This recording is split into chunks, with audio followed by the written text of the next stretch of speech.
The Future Radio. Hey, I'm your host, Brother Michael Imhotep. It is Thursday, January 21st, 2021, and we are live. Hope everybody's doing well today. Well, it's been a very busy day. There's a lot going on.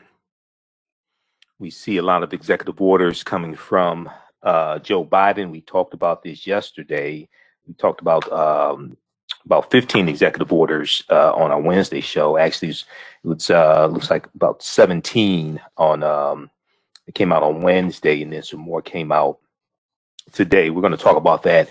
The one I was trying to find on yesterday's show, I was on whitehouse.gov live on the air, and I was trying to find the executive order dealing with advancing racial equity and support for underserved communities. Okay, we talked about the yesterday. There was an article from I think it was NBC News that we talked about, and I couldn't find that executive order, so I was able to find it on whitehouse.gov, and all the executive orders are there actually, so you can check those out.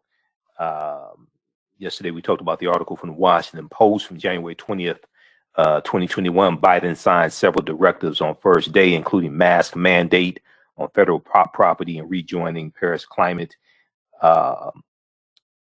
Accord. And then also, let's see, there was one from NBC News. Biden takes immediate steps to undo key Trump initiatives, unveils immigration plan. So we're going to talk a little bit about the one dealing with racial equity, since that was the one I was trying to find yesterday. Really couldn't find that. So newsone.com also has a good article that deals with some of these executive orders. Reversing course, Joe Biden signs executive actions dissolving Trump's racist policies. Okay, we talked a little bit about, some about that yesterday, especially dealing with the 1776 project, but we'll talk about it some more today. And then a lot of people talking about this story dealing with some QAnon followers. So I posted this article here from Forbes on our Facebook fan page, The African History Network, The African History Network. I posted it when I got off the show yesterday. And this deals with how some QAnon followers are smelling what the rock is cooking. Reality is slapping them in the face. There's also one from Politico.com that I posted, and also there's one from NBC News. A number of different publications are starting to report on this. The one from Forbes.com says, quote, "We all got played," end quote. We all got played. QAnon followers implode after big moment never comes. QAnon followers implode after big moment never comes. And what's happening is they're starting to realize that they got played by Trump. Joe Biden is president. Donald Trump is not president. Donald Trump is not going to be their savior. And some of them are being hit with federal charges because they were trespassing, they were destroying property. They participated in the insurrection that took place January 6th, 2021. And some of them starting to realize, we made a mistake. We were following the con man, and some of them realized we got played. Okay, so we'll talk about that as well. And there's going to be a lot of them going to prison. Oh, the other thing that happened, right? So when Trump did his 143 pardons and commutations, and we talked about that for the past couple of days, even when it was about 1 a.m. The morning of 1 a.m. Wednesday morning, and when the news came out, we were still on the air, so we were in overtime, on our social media platform. So I talked about it then. Stephen K. Bannon and Kwame Kilpatrick, and we broke down Kwame Kilpatrick's commutation on our show yesterday, because Kwame got a commutation, not a pardon. There's a difference. Okay, Kwame still has with a commutation, the conviction is still on your record. Okay, the felony is still on your record, and Kwame still has to pay the $4.7 million in restitution as stipulated by the commutation if you actually go read it. All right. So we shared the article, the segment from WXYZ Channel 7 in Detroit, WXYZ.com. So all these shows, all of our shows re-air on our social media platforms throughout the day. That's why you want to follow us on our Facebook fan page, The African History Network, The African History Network, and my YouTube channel, Michael Imhotep, IMHOTEP. So we re-air shows all throughout the day on our social media platforms. Okay, so a lot of them are starting to smell what the rock is cooking and realize, wait a second, Donald Trump didn't give us a pardon, and he's not going to be our savior, and Joe Biden is president. Uh-oh. All right, so we'll talk about that. And a lot of people were laughing at, you know, I shared some articles. There's one from Politico. Trump leaves QAnon and the online MAGA world crushed and confused. Okay, oh, they're starting to wake up and realize, hold on, he's been lying to us. About 30,000 lies later, now you realize he's lying to you. All right. So we'll talk about that. And let me see. There was also one from NBC News as well dealing with this. Okay, and then and I'm about to send this information also, Shakita. Shakita's our board operator usually during the week. So when you call in, Shakita, you talk to Shakita. Shakita's going to become a star from being the board operator on this show, because we have people listening all around the world to the African History Network show. So when they call in, you know, it's usually Shakita that answers the phone. So Shakita's going to become a star, okay? When I go to the studio, she's going to have security around her. When they finally let us back in the studio, she's going to have Secret Service around her. But you know, we've been talking about usually at least 4, 5, 6, 7, 8, 9, 10 times a week. I tell you to read the U.S. Constitution, right? Okay. And on yesterday's show, we talked about the U.S. Constitution. The day before that, we talked about the U.S. Constitution, right? Well, there was a segment on she's laughing. She's laughing. There was a segment on CBS News, the morning show, that talked about how ignorant Americans are of the U.S. Constitution. This is what I've been saying. This is what I've been explaining to people. This is why you hear me in my broadcasts and my lectures on this show. I tell you, read the U.S. Constitution. That's the foundational law in this country. Article 6 of the U.S. Constitution clearly tells you that the U.S. Constitution, all of the previous treaties and all of the subsequent treaties are the supreme law of the land. And we don't understand this. So we're gonna talk about that, because that's extremely important, because all that deals with law, it deals with history. And then when people talk about reparations, and I asked them, well, reparations is a legislative process based upon Article 1 of the U.S. Constitution. Congress controls the purse strings. It's not an executive order. So explain to me the process to get reparations. 99.9% of the time, they can't do it. Well, what are you talking about? What are you talking about? And then when we deal with making legal arguments for reparations, that once again ties back to the U.S. Constitution. Article 1, Section 9, Clause 1 of the U.S. Constitution, which laid the foundation for the international transatlantic slave trade to be abolished January 1st, 1808, which then laid the foundation for the U.S. Supreme Court case of 1841 of the Amistad slave ship, which is one of the reasons why those Africans, Joseph Sin Q, give us free. We remember the movie from about 1997, Amistad. We remember those Africans were set free, but don't know why they were set free. And where did they go to get their freedom? U.S. Supreme Court. That's a landmark Supreme Court case from 1841. You can go research it at archives.gov, which is the official website of National Archives. How do I know? Because I went and researched the case there. They have the original court documents from that 1841 U.S. Supreme Court case there. Okay, so we're going to deal with that. And then we have another segment of the interview that Dr. Martin Luther King Jr. did November 2nd, 1967 on the Mike Douglas show. And he was talking about his opposition to the Vietnam War. All right. Now, on the African History Network show, we focus on educating, empowering, and inspiring people of African descent throughout the diaspora and around the world, because right now it's corrects wrong behavior. What you do for yourself, what you do to yourself, and what you allow other people to do to you and get away with is based upon what you think about yourself. What you think about yourself is based upon what you have been taught about yourself. What you've been taught about yourself is based upon everything you've read, heard, and seen about yourself. So when you control the radius of a man or woman's thoughts, you can control the circumference of his or her actions, because the mind can't do or teach what it doesn't know. We deal with a number of different topics here on the African History Network show. We deal with current events, history, politics, education, economic empowerment, entrepreneurship, relationships, love, sex, health issues, and much, much more. Sign up for our email newsletter. Text the word Kemet, K-E-M-E-T, to 22828 to sign up for our email newsletter.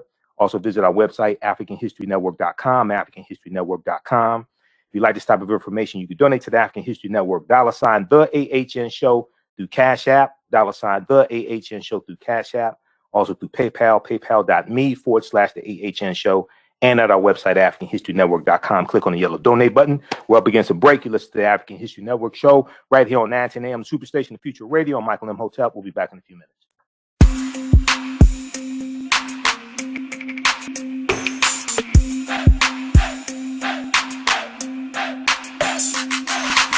Are you getting ready for fall or winter? We have the solution for all seasonal clothing needs. Kemeticwear.com is the go-to online source for Kemetic African fashion and lifestyle products with a contemporary twist.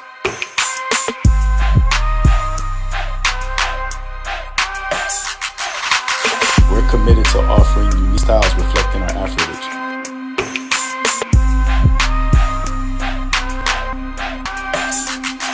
Kemeticwear.com is inspired by KemeticScraps.com to influence our people earning and showing pride. Please visit our website at Kemeticwear.com. Have you the world famous No Frowny yet from the Pink Bakery?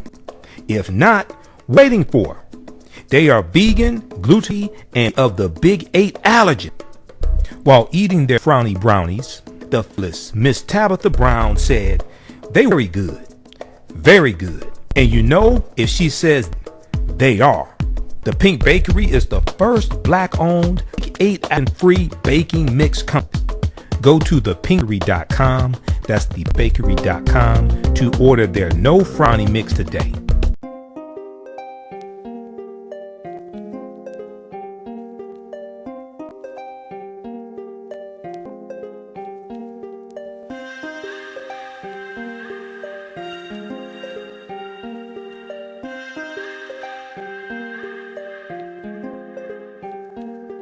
Black Bees products are a collection of natural, organic, personal care products with an appreciation of nature and bees.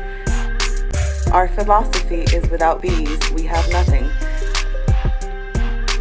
We are honoring our Nile Valley ancestors who understood the importance of bees.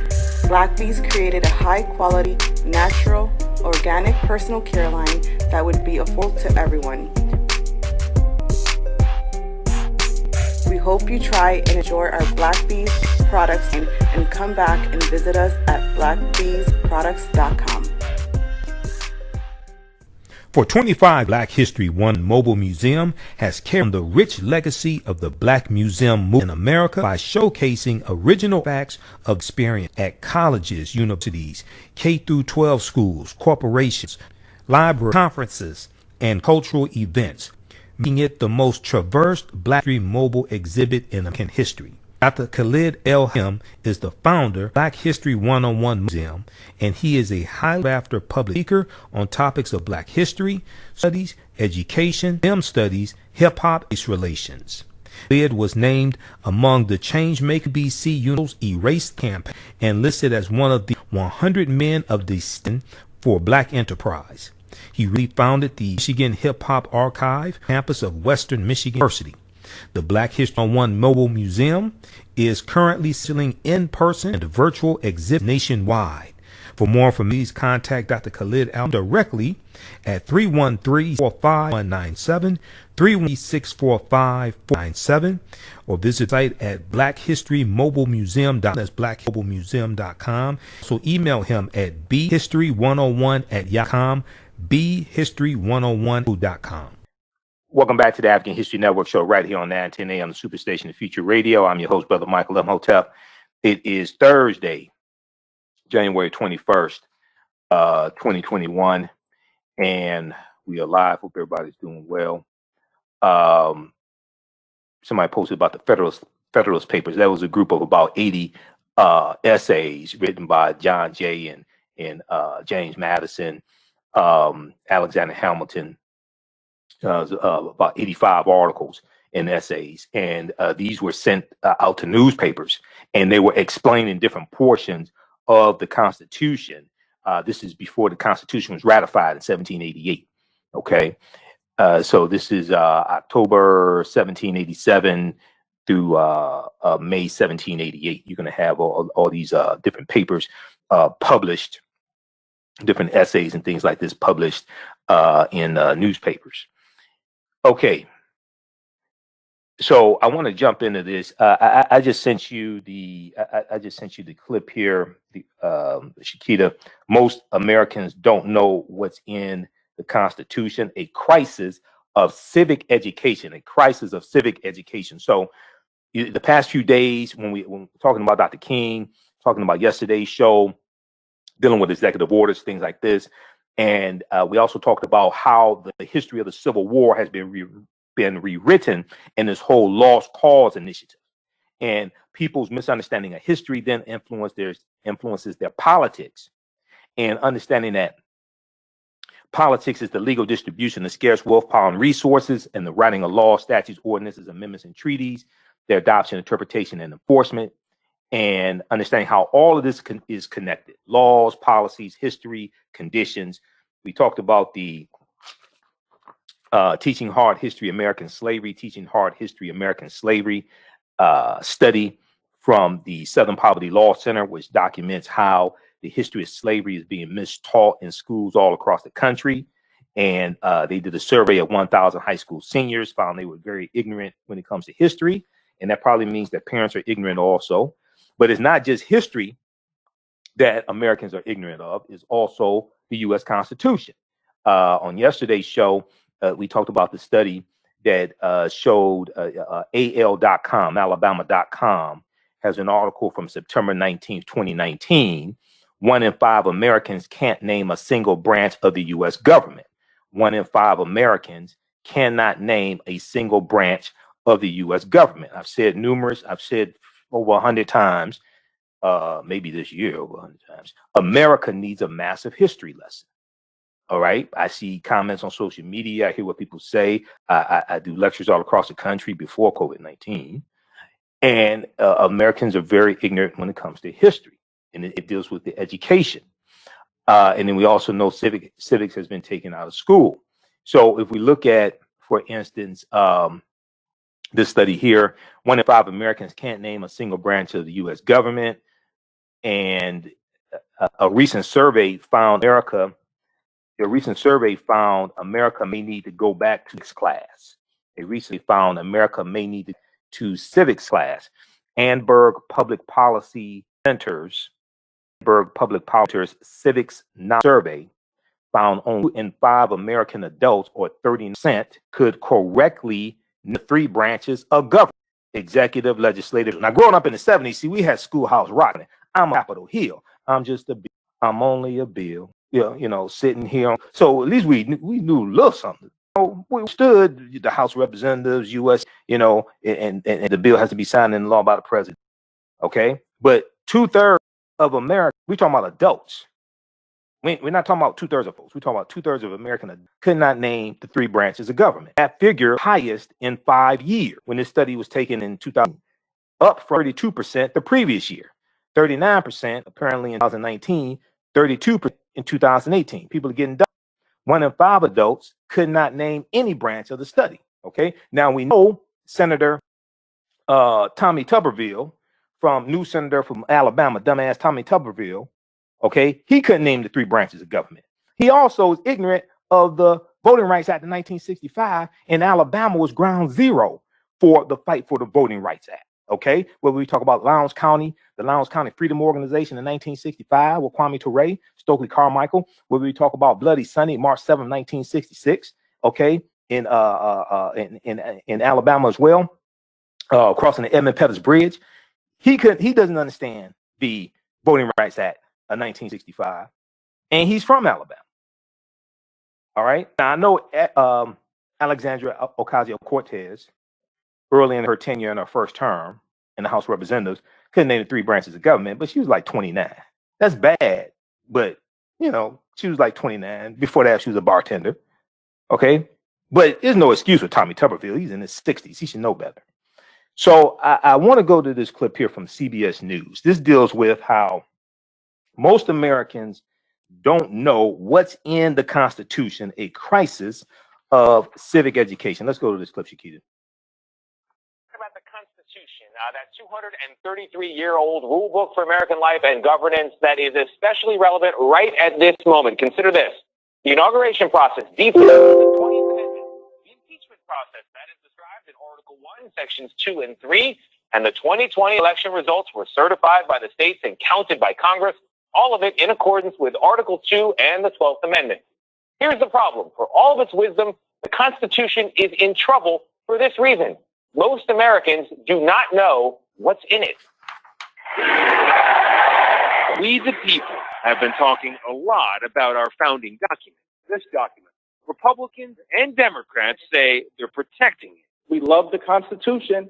We love America.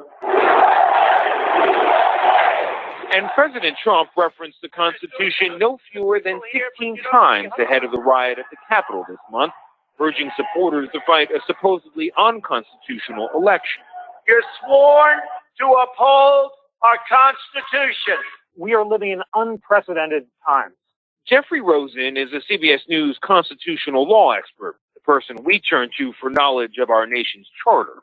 The Constitution is a 7,500-word blueprint for America, establishing our national government, basic rights, and a process for addressing our problems, at least in theory. The Constitution provides as many questions and answers, and it provides a forum or a platform for civil dialogue and debate so we can peacefully resolve those questions.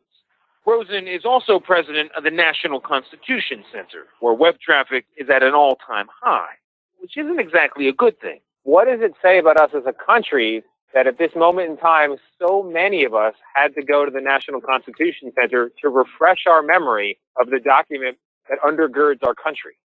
There's no doubt that we are in a crisis of civic education. The framers knew that the consequences of constitutional ignorance and being guided by passion rather than reason were en masse. Well, we just saw that they were right about that.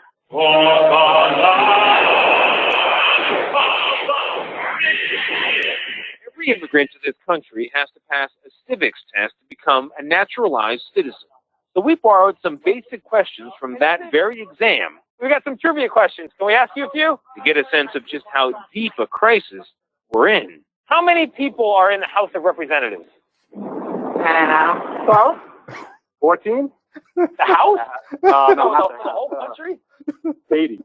We assumed Americans by birth might do at least as well as Americans by choice. But can you name the 3 branches of government? Judicial? Yeah, that's one. Oh, my husband's going to kill me. However, the vast majority of people were stumped. Who is the Chief Justice of the United States Supreme Court? So we have 9 of them? We have 9 of them, and there's a chief. I don't know. The Chief Justice? Yeah. Trump. The Chief Justice is not Trump. Sometimes their fellow Americans tried to help. Chief Justice of the Supreme Court. John Roberts. Yes, there it is. He got it. Well done. But it was clear most people could use a refresher. Who signs a bill into law? It's not officially a law until this person signs it. Is what do you call his name again? Oh, you know this. And many of us haven't read the Constitution in years, if ever. Ooh, Been a minute. Been a minute. Yeah. Oh, God, probably middle school? Never read it. I'm sure hardly anybody read it. And sure enough, a 2019 survey found only 4 out of every 10 Americans could pass the citizenship test. That feels like an embarrassment to me. You could call it a scandal. I call it actually a proxy for a larger set of problems. Raj Vinakota runs the nonprofit that conducted that survey. The Institute for Citizens and Scholars aims to reimagine and rebuild the field of civic learning in order to reconnect America to its constitutional roots. So you need to understand how our government works and elections and so on. But you also need to understand why we set it up that way. And if you don't understand both of those pieces, you are going to be in trouble, and you can't actually function effectively in our society. What worries me the most about constitutional ignorance is the same worry that the framers had, that without constitutional education, the republic will collapse.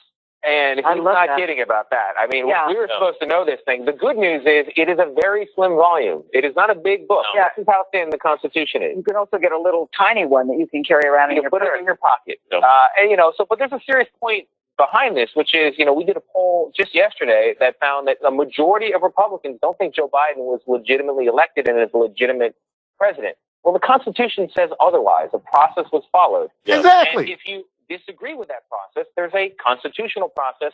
We're changing it 4 years from now. We can't function as a democracy unless we follow the rules in this little book. I was shocked that President Trump mentioned the Constitution 16 times in that speech. I have to say. Shouldn't you give the people the correct answers? I know people are watching at home because we were all playing. You're going to put me on the spot. So that I should. No, I'm not. I just figure you must have some kind of sheet where the answers are. Well, so I know legislative, executive, judicial. Every question that if people want to test themselves, and I took the test myself, every question is on the civics exam that citizens to the U.S., naturalized citizens take. There's 100 questions. I would have liked to see you address those same questions to recent immigrants. They would all get it. Yeah, she did find one, but she's taken the test 30 years ago and forgotten everything. Yeah. The only person who got all the questions that we asked was a CBS This Morning viewer who declined to be named, but we appreciate you, sir, very much. Yeah. And there was another young woman, Amber Abdul, also very impressive, got all but one. The only one she missed is who is her representative in Congress. That was an easy one. It was a gimme. No, I'm amazed at how many people can't answer that question. I know. I love the John Roberts question to the guy who answered it. He didn't even break his stride. Right, He kept in and said John Roberts. That man knows what's going on. Yeah, he does. I thought that was all right, read the Constitution this weekend, people. A little homework for you all. Try to tell you. All right. Brenda Lawrence, 14th Congressional District. That's my representative in the U.S. House of Representatives in Congress. Okay. So there is a constitutional crisis. Even with Trump out of office, there's still a constitutional crisis because we don't understand the Constitution, which means there's a whole lot of stuff we don't understand. Now, if these QAnon jackasses who were running up, storming the U.S. Capitol January 6th, if they understood the Constitution, they would understand that Trump was lying to them, because based upon the U.S. Constitution, especially the 12th Amendment to the Constitution, Mike Pence, Vice President at the time, Mike Pence, did not have the authority to throw out electoral college votes once they had votes certified by the electoral college, which took place December 14th, because as stipulated by the U.S. Constitution, the electoral college votes on the first Monday following the second Wednesday in December. That fell on December 14th. If Mike Pence had the authority to throw out electoral college votes, if they actually read, and I think half of them can't read, but if they actually read, then if he had the authority to throw out those votes, then Joe Biden had authority in January of 2017 to throw out electoral college votes from Michigan, Wisconsin, and Pennsylvania that Donald Trump won when Hillary Clinton got 3 million more popular votes than Donald Trump did. If Joe Biden had that power to do that in 2017, then in 2001, when sitting Vice President Al Gore had to preside over the joint session of Congress, House of Representatives, U.S. Senate, certifying the votes from the Electoral College, he would have thrown out the Electoral College votes from Florida that George W. Bush won through the George W. Bush one, because and he would have won. He would have become president. Okay, but no. So this is extremely important. That's the foundation of law in this country. That in the Constitution ties into politics. When we talk about U.S. Supreme Court, federal judges, everything. In the judicial branch of government, the federal courts, federal appeals court, U.S. Supreme Courts, interprets law from the legislative branch of government, U.S. House of Representatives, the U.S. Senate. So, listen to a lot of these Trump supporters. Then they said there was video that came out in the past few days showing them on the storming the Capitol saying Trump sent us here. Trump invited us here. That's not Trump's house. He doesn't have the authority to invite you to the U.S. Capitol. You remember back in 2019? No, 2020, early 2020, when Trump was going to do his State of the Union address, and it was during the impeachment hearing in the House, and then going to the impeachment hearing in the Senate, and he wanted to do his State of the Union address, which takes place in the House of Representatives. He had to wait until Nancy Pelosi, Speaker of the House of Representatives, who controls the House, gave him permission to speak in the House of Representatives, because he doesn't control it. He doesn't control the House of Representatives and U.S. Senate, those buildings, those institutions. So he can't invite nobody there. He can invite them to the White House, which he did. He can invite them to the White House. He can't invite them there. So if we look at this and call the numbers 313-778-7600, 313-778-7600 is the calling number if you have a question or comment. We'll go to the phone lines in just a minute. Hold the line, Walter. We'll go to the phone lines in just a minute. If we look at this article here from Forbes.com, we all got played. Okay. QAnon followers implode after big movement never comes. QAnon followers implode after big movement never comes. And then there's one also from, there've been a number of different articles dealing with this. There's one from NBCnews.com also dealing with this topic. The one from NBC News is some QAnon followers lose hope after inauguration. They realized, Joe Biden's actually president. Donald Trump disappeared, did not give you a pardon, he did not give you a pardon, and a lot of y'all going to be prosecuted. Okay. and so would Trump, but that's a whole nother story. So as Joe Biden was sworn in as president, QAnon followers finally saw their hope for the quote unquote storm when President Donald Trump would bring down the deep state, leaving followers of the unhinged conspiracy theory in despair and searching for answers, while one of the most prominent adherents gave up. And so we posted the article, and he had the little boy there with the fur on and the horns, all this stuff. Let me help y'all out. Some of the QAnon supporters. Let me help y'all out here. This is what y'all need to do. Okay, get a pen and pad. Write this down. 1, take a bath. 2, use soap. 3, use deodorant under both arms. 4, brush your teeth with toothpaste.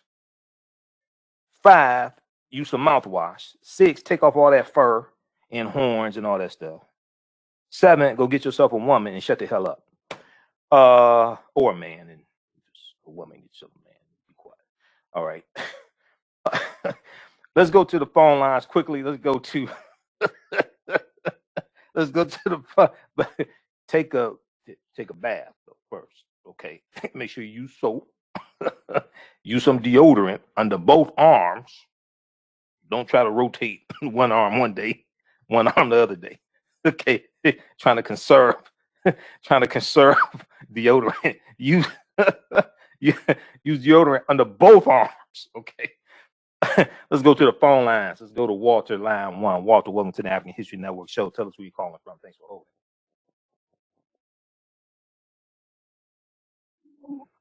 Do we have Walter? We're on the air. Welcome to the African History Network show. Tell us where you're calling from. This is Kwame. This is who? This is Kwame. Kwame. Oh, okay. It said Walter here. Maybe Walter hung up. Okay, but we have Kwame. Okay, go ahead, Kwame. Go ahead, man. Tell us where you're calling from, Kwame. This is not Kwame Kilpatrick, is it? This is not Kwame Kilpatrick, is it? You know, that's why government and third world nations are so unstable. They don't know their constitution, and probably a lot of them don't even have one. But it got pretty unstable here, and it got very violent if what you believed in was white supremacy, which is what people have been believing in for more than 100 years. So, I mean, we need the education. Definitely need to be re-educated. Oh, absolutely. We need the education in the Constitution and in history. America needs a massive history lesson, and America needs a massive constitutional law lesson also. Yeah. This is why. So like a couple of nights ago, I don't know, and I'll let you finish in just a second. This is why, like, I think on our Sunday night show, because we're on 6 nights a week, I think on our Sunday night show, I talked about how there are 1,700 Confederate monuments that still exist in the country, in the U.S. Okay, and these are monuments. These are monuments erected to the traitors who committed treason against the Union based upon Article 3, Section 3 of the U.S. Constitution. So very quickly here, and I'll let you go ahead and finish. Fastcompany.com. I want people to check this out. Fastcompany.com has an article from June 11th, 2020, and it shows a map. This map reveals 1,747 monuments and other Confederate symbols of America's racial past all across the country. Okay, go ahead. Yeah. No, well, I'm just saying, that's empirical evidence. You know, they shouldn't be up. They shouldn't be examples for nobody. Definitely shouldn't be examples for nobody. Right. Well, but, it goes on. The roots run very deep. Right. Okay, Army. Thanks for calling. Go ahead. No, and you know, you get this through the 60s and 70s in Africa.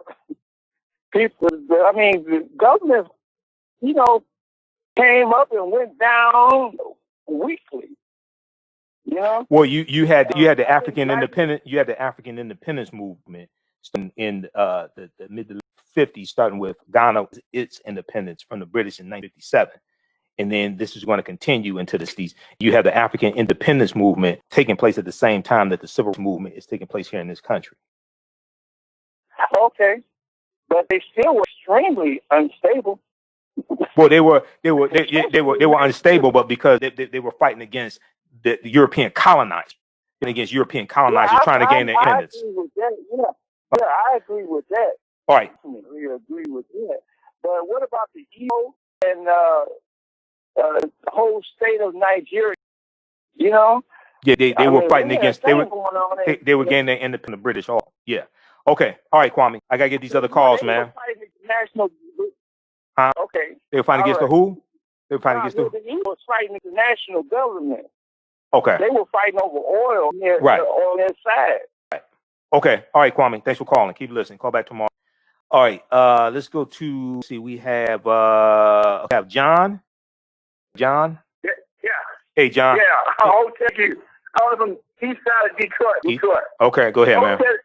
You were talking about the Africans, and I was looking at the history. They got art that go back late first century, and you know who got it? French took it from Africa. They have all kinds of art there in the French museum. Okay, and a lot of it comes from Africa. Right. So I just want to thank you for educating people about South Africa. Colin Powell, who still with the Republicans, he don't want nothing to do with him. He stays still with him and so forth. Right. And they was some kind of a cult. They don't let that joker that led them into a kind of cult.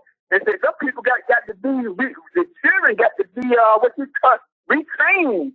So let that cult thing go. And them people, right. a lot of them were just plain sick and so forth. And he said that they would definitely need to be retrained. He said the children did because the children have been brainwashed by the parents. And who said this? Who said this?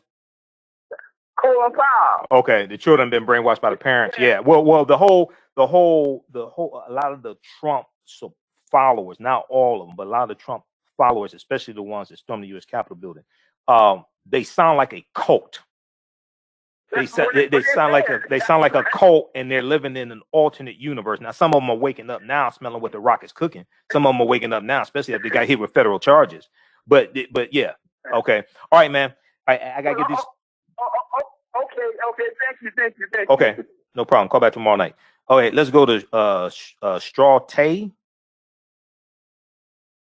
Yeah. Hey, Mike, how you doing? All right. Who's this? What's your name? Shante. Oh, okay. Shante. Okay, go ahead. Tell us where you're calling from. I called you a while back about the Black History 365. Yeah. I remember you, man. I remember. I got your email. So, but tell us what's going on with it right now, quickly. So right now, I don't know if you were familiar with K.O. Cates.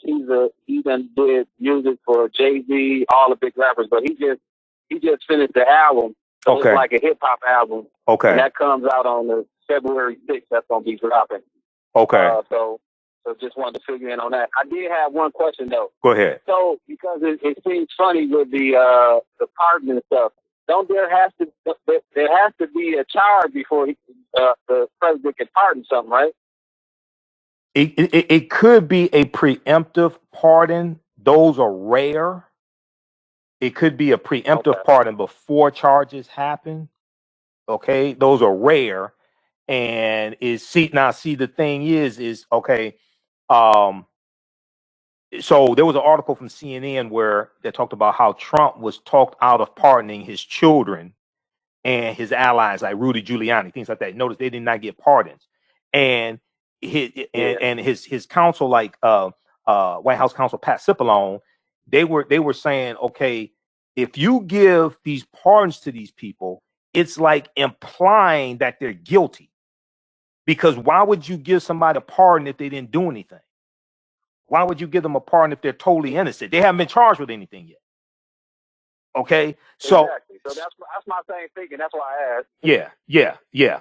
And then the other thing is when you accept a pardon, it's tacitly acknowledging guilt. It's tacitly acknowledging that you did something. But there was there was one from CNN that really talked about this and how Trump was talked out of giving a pardon for his children. Trump talked out of pardoning kids and Republican lawmakers.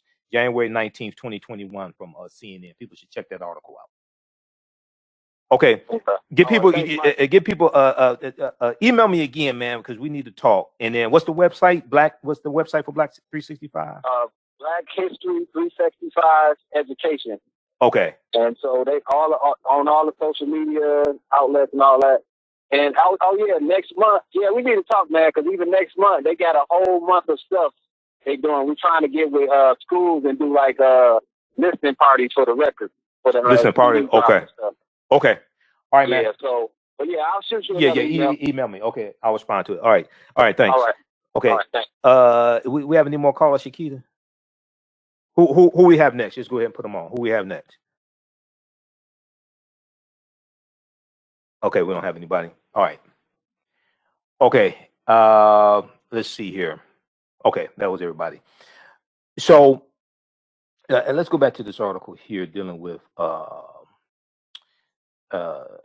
QAnon supporters.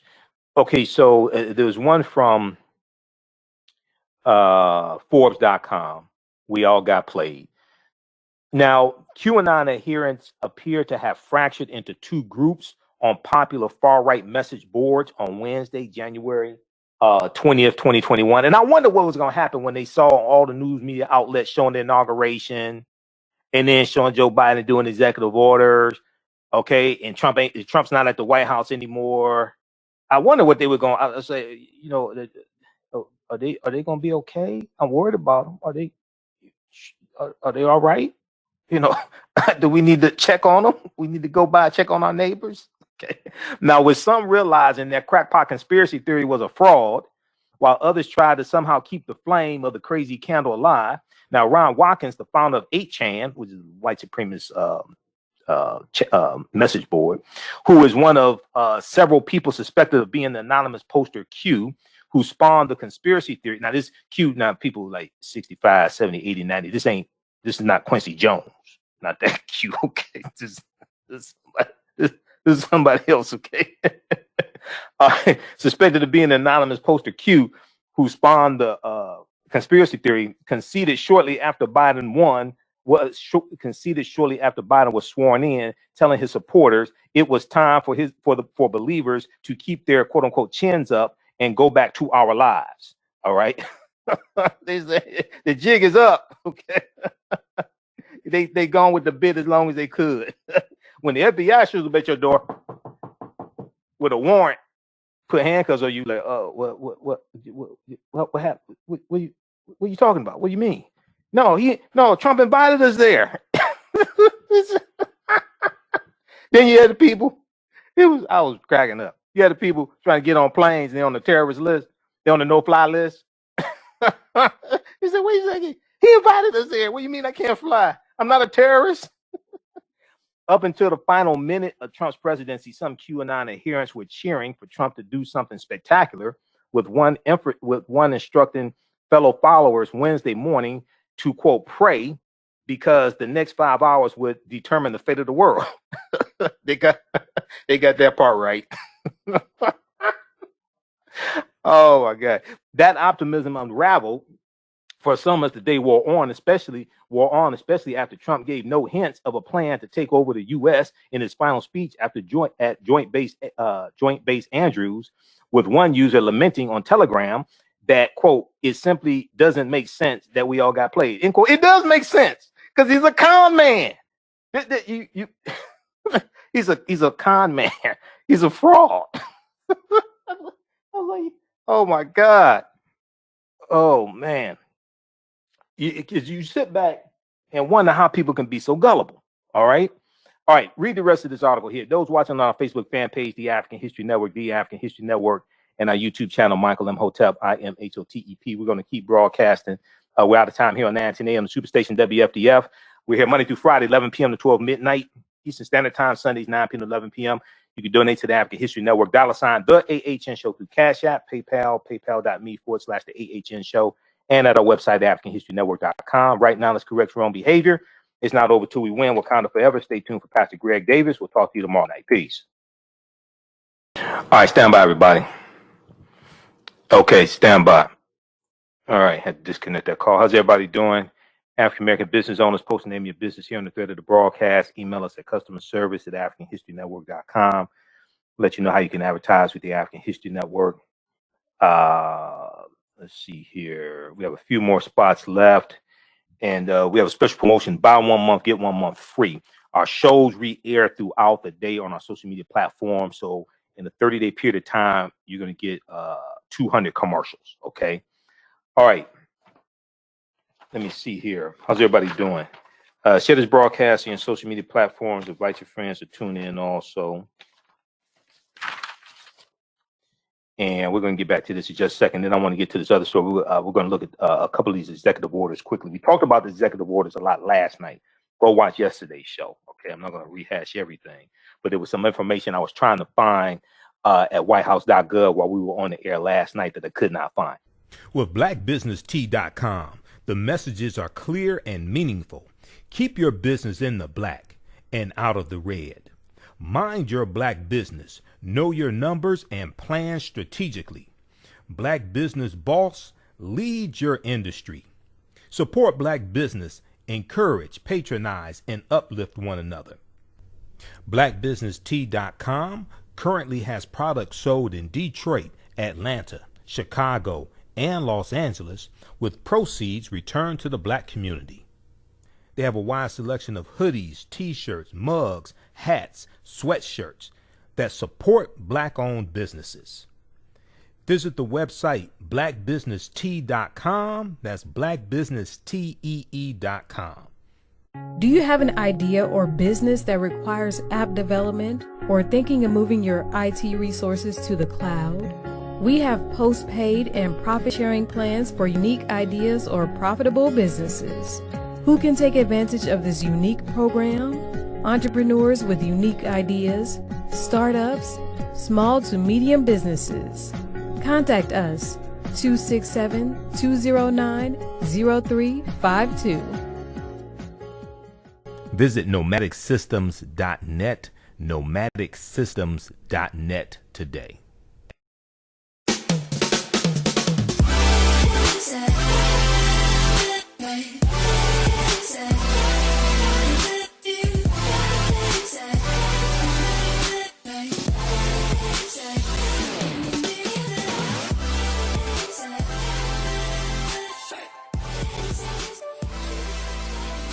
Visit 4glossygirls.com. That's the number 4glossygirls.com, and follow them on Instagram, 4glossygirls.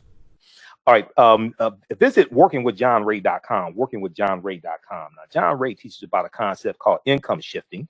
Income shifting helps you keep more of what you make in any business or job where taxes are taken out. Now, who would not want to keep more money? If you don't want to keep more money, you can send your money to the African History Network if you don't want to keep more money.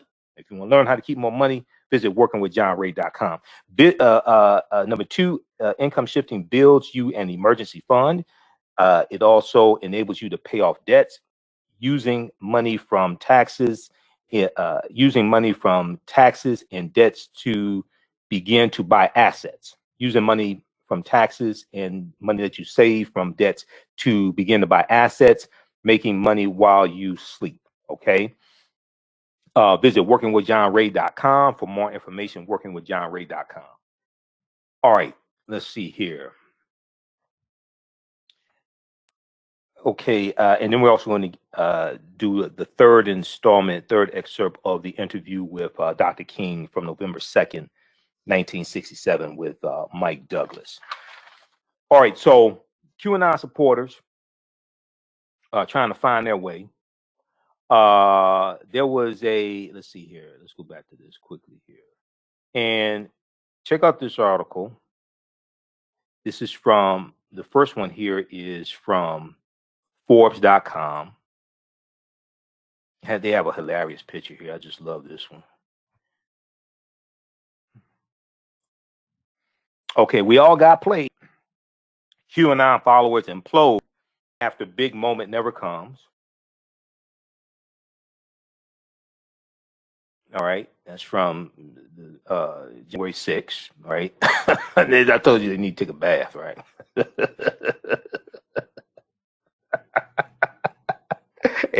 Use deodorant under both arms. Okay, I'm trying to tell you right now. I'm trying to help you. Okay. All right, so listen.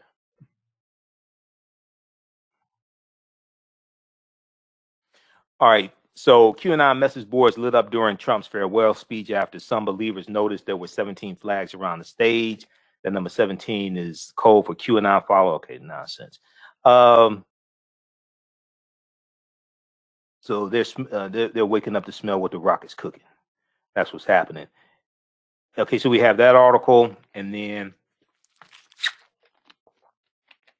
there's one from NBC News.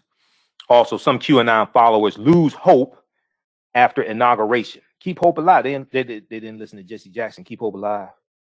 Okay, I don't think this is supposed to happen. One QAnon follower posted as Joe Biden was sworn in. This sitting there. Because when the inauguration was taking place, I was wondering, I said, now what's going to happen to these people? I said, I said, what's going to happen to these people? Because I know they sitting there trying to figure all this stuff out and rationalize this. And every channel they turn on, they see Joe Biden and Kamala Harris, and no Donald Trump, no Melania, no little thieving ass kids.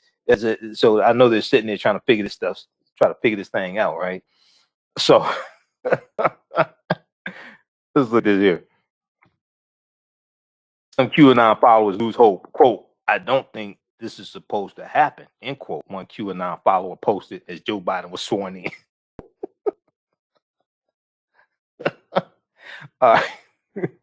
So some QAnon conspiracy theorists in public and private internet forums and chat rooms were despondent Wednesday as their prophecy of an inauguration day coup to keep Donald Trump in power failed again as President Joe Biden was sworn into office. You missed it by that much. The situation left some QAnon adherents with no choice but to write off the conspiracy theory entirely, but others continued to maintain that it was still developing. Okay. QAnon supporters believed Wednesday's inauguration was an elaborate trap set by the former president, wherein Democrats would be rounded up and just bullshit. Okay. They say y'all got this much time to come up with conspiracy theories. But in contrast with the events of those days, Biden's inauguration leaves the community with little daylight. As their predictions failed to come true, radicalized QAnon members expressed their sense of betrayal on messaging apps like Telegram and forums named after their failed doomsday scenario, the Great Awakening. While Biden took the oath, a top post on a QAnon forum read, quote, I don't think this is supposed to happen, and wondered how long does it take the Fed to run up the stairs and arrest him. That didn't happen. Yeah. Other users became immediately dejected, realizing their dreams of a coup were not going to be realized. Oh, man. Y'all need to go back to church or something. You don't need to do something. I'm just saying. All right, so read this from NBCnews.com. Sit down when you read it because you're going to fall out laughing. I'm just telling you right now. I don't want anybody to hurt themselves. Sit down when you read this because you're going to fall out laughing. All right. That's from NBC News, January 20th, 2021. Okay. All right. Now, I want to go to, so we talked about the executive orders. There was 17 executive orders the first day that Joe Biden signed. We talked about this on Wednesday's show. So go back and watch Wednesday's show. And I was able to get some more information because I was trying to find the, let's see, we talked about, there was an article from NBC News and Washington Post that we talked about on Wednesday's show. And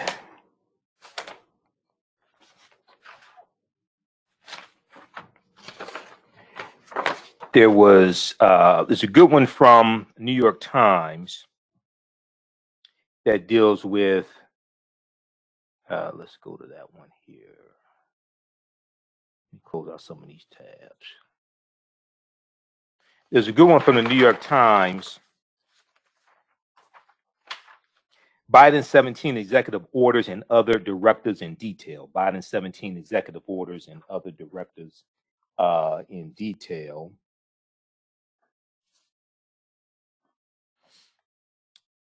Okay, so we have that. Then there was one from, we talked about the 1776 project being dismantled. There was an article from CNN that deals with that. That was part of the executive order, and that deals with racial justice, racial equity, however they phrased it. Just a second, we'll show you this one here.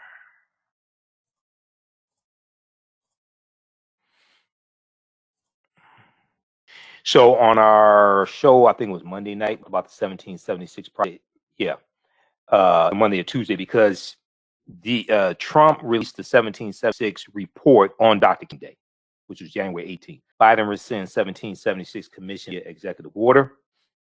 Okay, check that out. Then if we look at this one here, this is what I was trying to find. This is at whitehouse.gov, which is the official website of the White House. So all the press conferences, they have usually the video there, transcript at whitehouse.gov, executive orders, all different things like that. Executive order on advancing racial equity and support for underserved communities through the federal government. This was signed January 20th, 2021. Okay, because I was on yesterday's show while we were live on the air. I was on whitehouse.gov trying to find it, couldn't find it. All right, so Section 1 of the policy, equal opportunity, bedrock of American democracy and our diversity, is one of our country's strengths. But okay, I want to get straight to the point. Therefore, the policy of my administration that the federal government should pursue a comprehensive approach to advancing equity for all, including people of color and others who have been historically underserved, marginalized, and adversely affected by persistent poverty, inequality, affirmatively equity, civil rights, racial justice, opportunity is responsibility of the whole of our government. Thus, advancing requires a systematic approach to embedding fairness in decision-making processes. Executive departments and agencies must recognize and work to redress inequity in their policies and programs that serve as barriers to equal opportunity.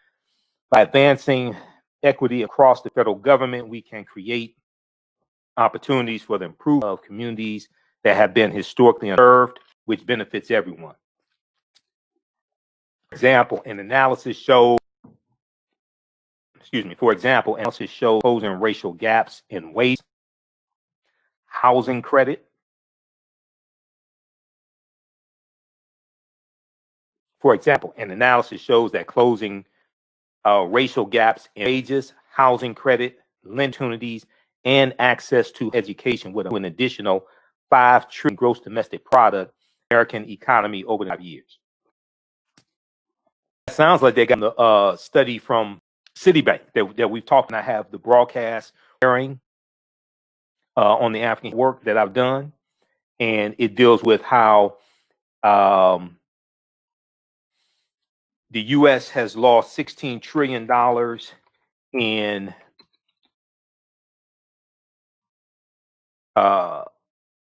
the U.S. economy has lost $16 trillion over the last 20 years due to racism. From 2017, the year 2000 to the year 2020. Okay.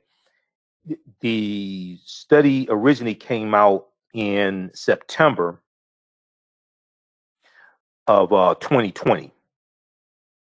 And CBS News had an article dealing with this. We're going to pull up the original one.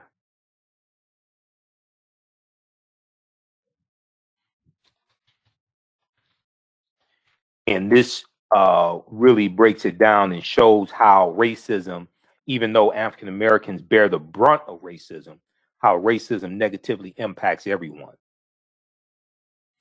We'll go back to the executive order in just a second. But all this is tied together. This then ties into history and law. Okay, all this is tied together. This then ties into history and law. So just bear with me here. Racism has cost the U.S. $16 trillion, Citigroup fines. This article is from CBSNews.com from September 23rd, 2020. Okay. America could have been $16 trillion if not for inequities in education, housing, wages, and business investments between African American and white Americans over the past 20 years, new research concludes.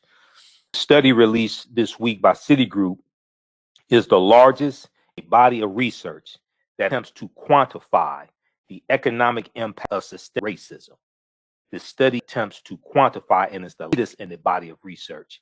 that attempts to quantify the economic impact of systemic racism. Okay, it's one thing just to say systemic racism. It's one just to say racism. It's another thing to actually show how it impacts African Americans, how it impacts people in general. African American workers have lost $113 billion in potential wages over the past 2 decades because they couldn't get a college degree. African American workers have lost $130 billion in potential wages over just the past 20 years because they could not get a college degree. The housing market lost $218 billion in sales because African American applicants could not get home loans. About $13 trillion in business revenue never flowed into the economy because African American entrepreneurs could not access bank loans. Racism is a system of advantage and privilege distributed based upon race. Racism occurs when one race of people control the majority of the wealth, power, resources, benefits, privileges, land, access to education, access to bank loans, access to home loans, etc., and they use this to marginalize, coordinate, and do harm to another race of people. So this study shows over the past years the net effect of laws and policies, the net effect of racism. Racism has nothing to do with not liking, calling people racial epithets, calling people the N-word, things like that. That's bigotry. This has nothing to do with the power. Okay, so what's more, the U.S. could have $5 trillion in gross domestic product over the next 5 years if those gaps and others were closed today, the study indicates. That's in Biden's executive order, this right here. As soon as I read it, I knew where it came from. So let's go back to the executive order. Then very few people don't talk. A lot of people ain't even talking about. A lot of these people don't read.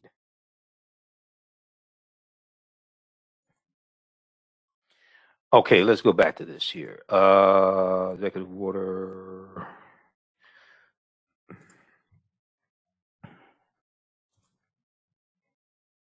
Okay. Now, example, an analysis shows that closing. For example, an analysis shows that racial and wages, how it lending opportunities, access to higher education would amount to, $5 trillion in gross domestic product in the American over the next 5 years. The federal government's goal in advancing equity is to provide everyone with the opportunity to reach their full potential. Okay, and America could do that, regardless of race or anything. Everybody should be able to reach their full potential.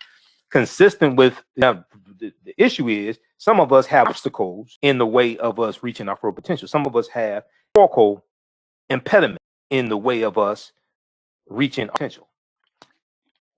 Consistent with these aims, each agency must weather and to what extent programs and policies perpetuate systemic barriers to opportunity and benefits for people of color and other underserved. Such assessments will better equip agencies to develop policies, programs that deliver resources and benefit equitably to all. So this is within 200 days, they're going to have a whole assessment and the report come within 200 days to examine government agencies, how policies in those government agencies have discriminated against Africans, discriminated against other ethnic groups, to correct that. It's dealing with systemic racism. All right, so read the rest of this here. They talk about systemic racism. They talk about African Americans, Latino, Asian Americans, Pacific Islanders, LGBTQ, all of this. Dealing with underserved populations, everything. Okay, so you read the full executive order. I'm gonna get to everything, but I wanted to show this to people because a lot of people don't know this was there or they heard a little something about it. And I was trying to find this on yesterday's show, the actual executive order. And I didn't have time to find it at whitehouse.gov. Okay, but check this out. All right, we'll post a link here so you can read this. All these executive orders you can read at whitehouse.gov. Whitehouse.gov is the official website of the White House. Also at whitehouse.gov is progress of the African American community under the Obama administration. And those that watch me regularly, you know I've talked about that numerous times, and very few people talk about it, probably don't even know it exists. When I speak out of town, I ask people about it. They never heard of it before. And this deals with, let me see, should still be up. Unless they had, let me see, did they have it? I have it somewhere else. But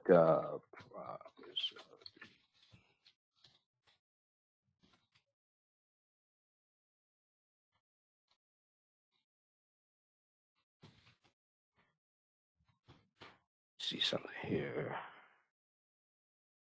Okay, I think it's archived. So this is what we do. You look at it this way. It's at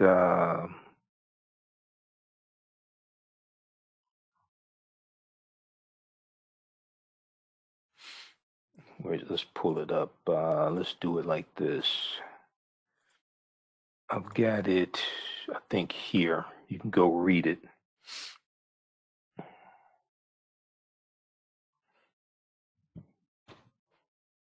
So this shows how President Obama's policies positively impacted the African American community, and is broken down by category.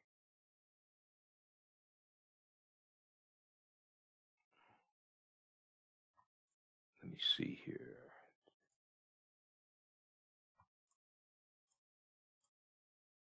Trying to find the document.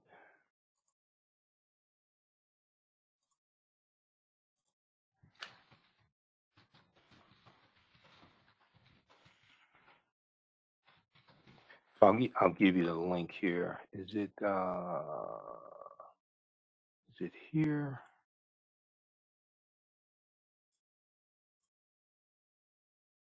Or is it, it's in one of these documents?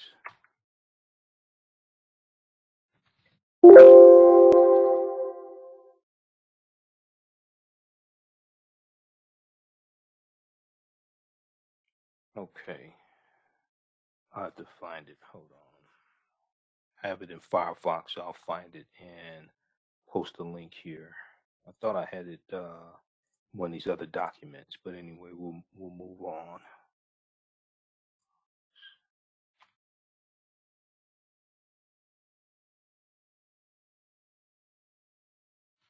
All right, let's go back. Let's go to, I want to go to this other article here from, we'll look at the one from newsone.com.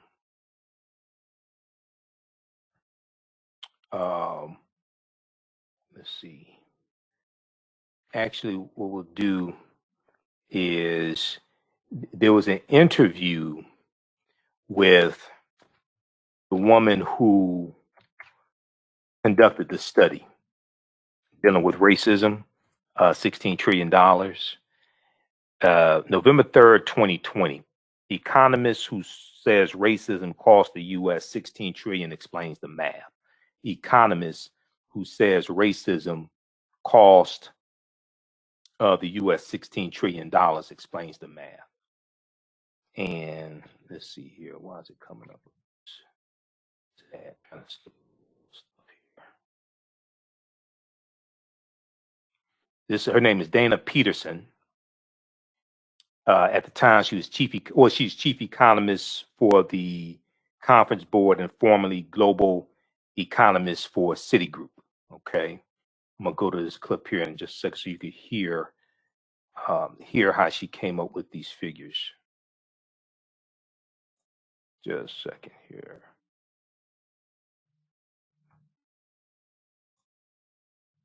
This is her and all her black girl magic. Dana Peterson is chief economist for the Conference Board and formerly global economist for Citigroup Bank. Check out this article, Economist Who Says Racism Costs the U.S. $16 trillion explains the math. December 23rd, 2020, from CBSnews.com. All right. Okay. I think this, where's the end? I think this is the interview here. Just a second, let me cue this up.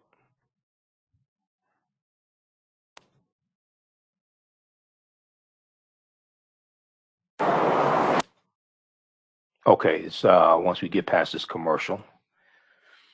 All right, so we got that, and then we'll get to this clip here from Dr. King. While that queues up, there's an article from News1.com, reversing course, Joe Biden signs executive actions dissolving Trump's racist policies. We talked about this a little bit yesterday, but I didn't see this article from News1.com. President Joe Biden's executive actions include targeting underserved populations stressed under the weight of two pandemics, racism and the coronavirus. Because the stuff dealing with coronavirus is deep also, okay? And we know that's definitely negatively impacting African Americans as well. And then the other thing, when they talk about hold on, let me try to pause this.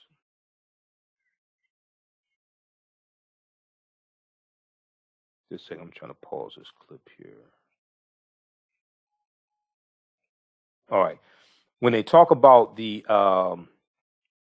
immigration, they deal with the impact of immigration on African nations, Caribbean nations, etc. So Biden will end the racist Muslim travel ban on Wednesday, which he did.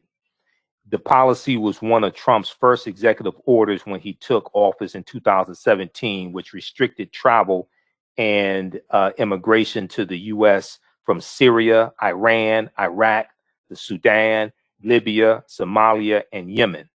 He later added several West and East African countries with large Muslim populations, including Eritrea, Nigeria, Myanmar, Tanzania in 2020. Okay, undocumented migrants who live in America will be counted in the next census, undoing Trump's summer 2020 order to leave them out of the census. Now, that's stipulated by the U.S. Constitution. Once again, talking about the Constitution, that's stipulated by the U.S. Constitution. The count, the census is mandated by the Constitution. The first census was taken in 1790. The census is designed to count every living person in the U.S., regardless of immigration status. It's designed to count every living person in the U.S., regardless of immigration status, because those states that have those populations need resources. Okay, and if you undercount those immigrant populations, and it could be a situation where they're in the process of getting their legal status, or it could be a situation where their visa has expired and they're here illegally. Okay, for about 40% of undocumented immigrants are actually visa overstays. They were here legally and just overstayed their visas. Let me see something here. So the reason why Trump wanted to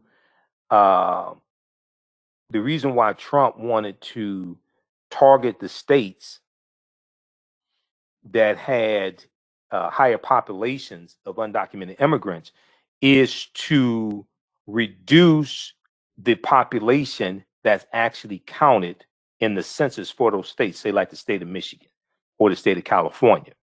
If you reduce the population, that's recorded by the census for those states, then it can very well reduce the amount of representation they have in the House of Representatives. The number of members in the House of Representatives that a state has is based upon population. It's based upon the population count in the U.S. Census. The census is created by the U.S. Constitution. If you reduce if the population of a state falls in the census count, and that state loses seats in the House of Representatives, then that means they lose electoral college votes associated with that state. What determines how many seats in the House? What determines how many electoral college votes a state has? Maine and Vermont have 3. Michigan has 16. Georgia has, I think it's 16 for Georgia. Texas has 38. California has 55. It's based upon population. If you have a drop in population in a state, they lose seats in the House of Representatives. They also lose electoral college votes. You take the number of seats in the House of Representatives a state has, you add to that the number of seats in the U.S. Senate. Every state has 2 based upon the U.S. Constitution. And then that tells you how many electoral college votes a state has. So Michigan has 16. 14, Michigan has 14 seats in the U.S. House of Representatives and 2 seats in the U.S. Senate. If Michigan loses a population count, then we'll lose seats in the House of Representatives, which then means that we will have less electoral college votes, which then weakens Michigan in determining the next president, because Michigan has less electoral college votes. New York will have less electoral college votes. California will have less electoral college votes.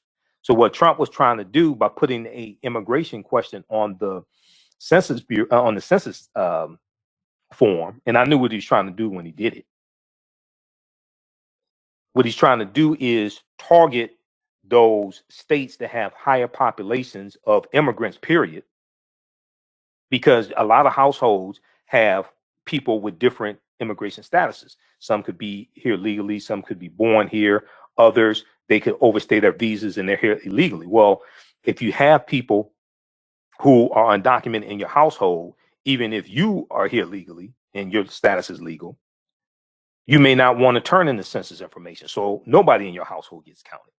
So that reduces population count in that city, in that state. That reduces federal funding. Federal funding is tied to the census count. This is why you saw those commercials playing all across the country in various communities when it was during the time to send in the census form, talking about how the census is tied to a distribution of funds in your communities. Okay, there's something close to $2 trillion across the country.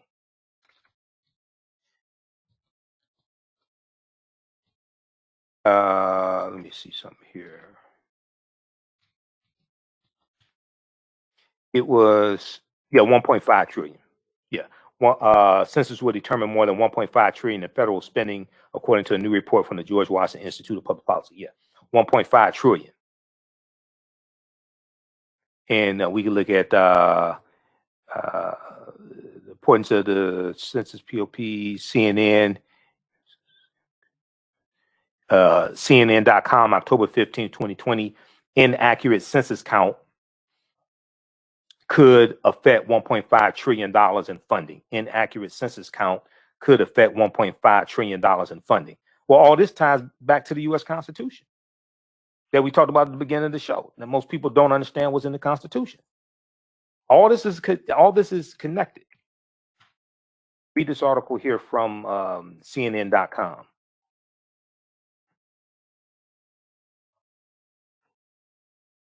So I know people ask, and I say, oh, the Constitution doesn't apply to black people. The Constitution doesn't apply to us. Really? You don't say that when you talk about exercising your Second Amendment right to bear arms. You don't say that when you talk about your First Amendment right to freedom of speech, freedom of assembly, freedom of religion, freedom of the press. You don't talk about that. That's the first 10 amendments are part of the Bill of Rights of 1791. You don't say that when you talk about your Fifth Amendment right against discrimination or Fourth Amendment right against unlawful search and seizure. Make up your mind. Inaccurate census count could affect 1.5 trillion in federal funding. Okay, CNN.com, October 15th, 2020. Okay, so check that out. All right, we'll continue for a few more minutes here. Oh yeah, we gotta get the hell out of here. If you like this type of information, you can donate to the African History Network, $ the AHN Show through Cash App, $ the AHN Show through Cash App, and also through PayPal, paypal.me/the AHN Show. Okay, this helps us to keep doing the research, stay on the air, keep broadcasting 6 nights a week. Okay, because for 4 years we were just doing Sundays, 9 p.m. to 11 p.m. But as of October 12, 2020, we're here 6 nights a week. Then also at our website, AfricanHistoryNetwork.com. So if you want to do $10, $15, $25, $50, $100, if you want to do more, that definitely helps. You can also set up for a recurring donation through PayPal if you want to do a donation once a month, what have you. That definitely helps support us, keep doing the research, stay on the air, pay the bills, at least some of the bills, buy all this damn paper and ink. Okay, and keep broadcasting. All right. All of my DVD lectures and digital downloads are available at our website, AfricanHistoryNetwork.com. AfricanHistoryNetwork.com. We have the Distortion of the Legacy of Dr. Martin Luther King Jr., the Revolutionary, will not be televised on the television. That's a 2-hour presentation that I've done dealing with Dr. King and his distorted legacy. We have that in DVD and digital download format.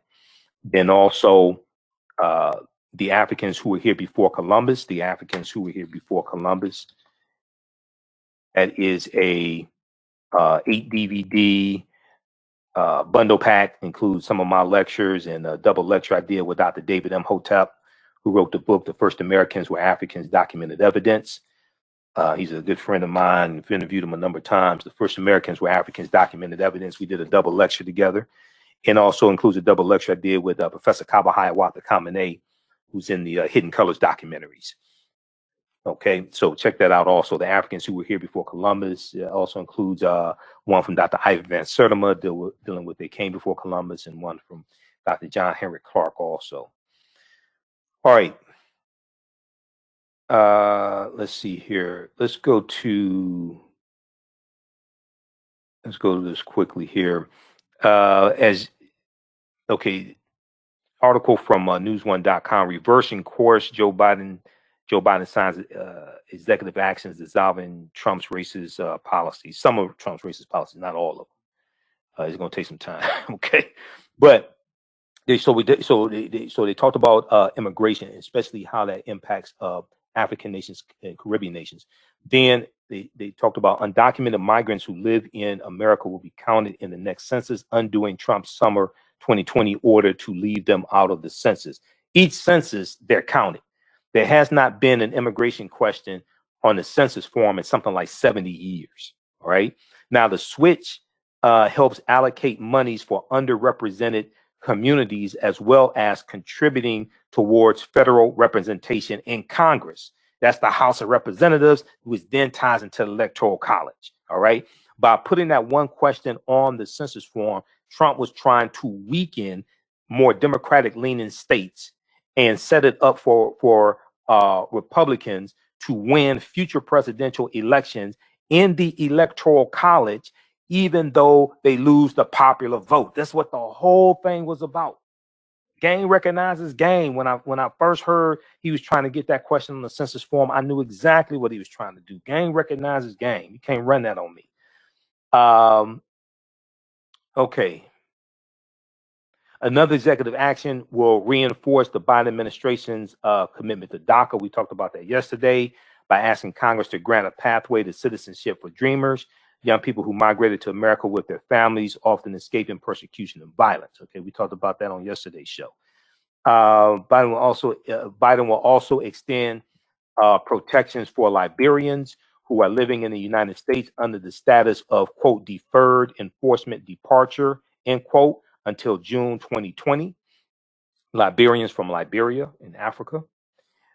The Biden administration plans to divest from building the border wall and will explore the arrest priorities for ICE, reversing a 2017 mandate regarding stricter immigration enforcement. See, this is the reason why African American news sources are so important, like responsible African American news sources, reliable ones, are so important, because a lot of this information you didn't hear it like in mainstream media. Now, on Roland Martin Unfiltered today, Dr. Greg Carr talked about, who's the chair of the Afro-American Studies Department at Howard University and a friend of mine. Dr. Greg Carr talked about this and how this impacts African and Caribbean migrants and immigrants coming from African and Caribbean nations. Okay, social justice. We talked about the 1776 Commission, dismantling that and how it's attacking the 1619 Project, and how the 1776 Commission sought to disenfranchise the role African Americans played in history, ignoring the racist foundation and ideas that foster chattel slavery in America. This is important here.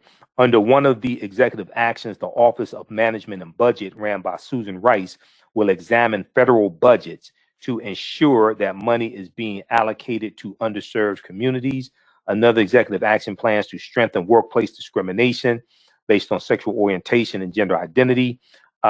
This allows federal protections for members of the LGBT community. We also talked about student loans, which is huge because African Americans tend to have more student loan debt than white Americans. African American women carry more student loan debt in general than most people, than white male or females. Biden will extend the pause on student loans until September 30th. Many hope that Biden will make good on his campaign promise to cancel $10,000 in student loan debt, but that specific initiative will require the backing of Congress, have to pass the House of Representatives and the U.S. Senate before it can be placed into action. Okay, so this gives a good summary. You can go to whitehouse.gov and read the actual executive actions, the executive orders. You can read those at whitehouse.gov. All right. So this is from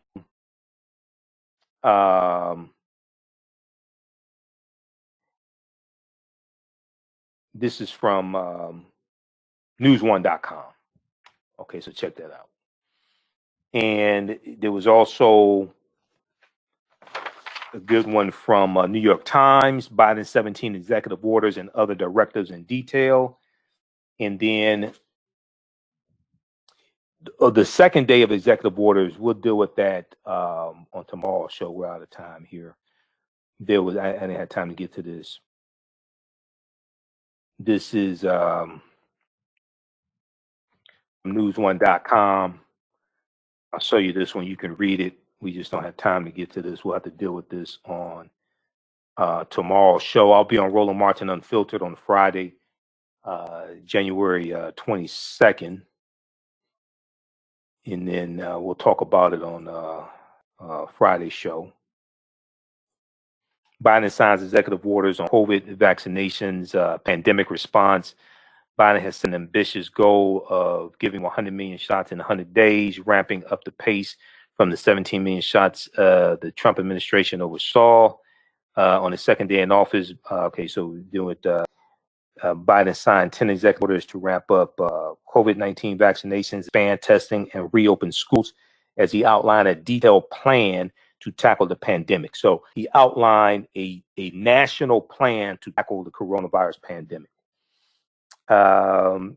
Let's see. Part of the plan, new mission will increase these conferences. Okay, so we'll talk about this on tomorrow's show and look at more executive orders. But you can check this out here. Okay, and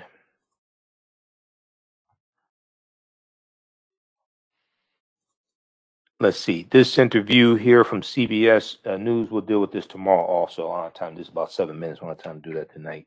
That deals with the $16 trillion over 20 years. The interview is there. We'll talk about it some more. Hey, thanks, Antonia. We'll talk about it some more. Okay.